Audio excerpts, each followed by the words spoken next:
yung extra binili ko. Hindi ko alam ikabit. Nahihirapan ako kaya ito naubos na. Itinry kong lagay. Ganito pala yun. Kabilis maggawa. Tanggalin muna natin.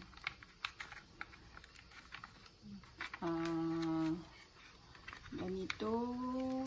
Saka ito. Tanggalin natin para hindi tayo mahirapan. I-press natin dito sa gilid. Itong lock niya. Ayan. Maglagagaan siya. Tapos, iangat natin ganito. Ayan. Oh, mabilis lang. Ayan.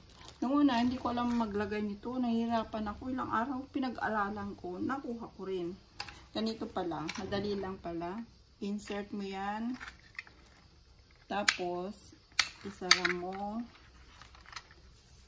I-shoot mo dun sa butas. Doon sa butas niya. Insert mo. Ayan. Dali lang yan.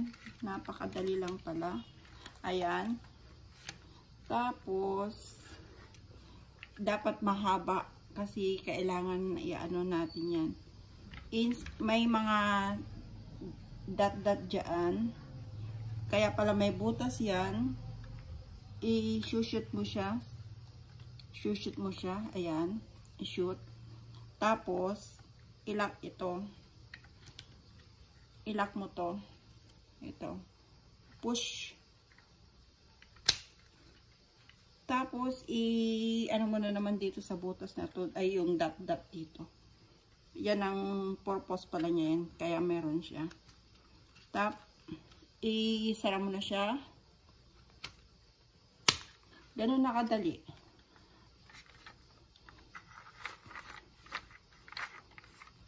Ayan na siya, oh. Oh, yan. Lumabas na. Oh, yan na yan siya, oh. Ganito lang. Oh. Bilis, di ba? Tapos, paano ano ito?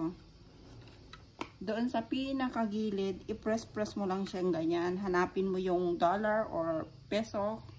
Tapos, ilain mo siya ng konti lang. Ayan. O. Tapos, ano mo yung 1 peso. Hilain mo lang siya ng onti-onti. Ayan. Tapos, iikot mo to. Ganyan. Maghanap ka ng number kung magkano ang presyo ng panindang. Ganun lang kabilis. Bumili na ako ng extrang bala na. Ang bilis-bilis lang pala. Ganito lang pala yun. Thanks for watching.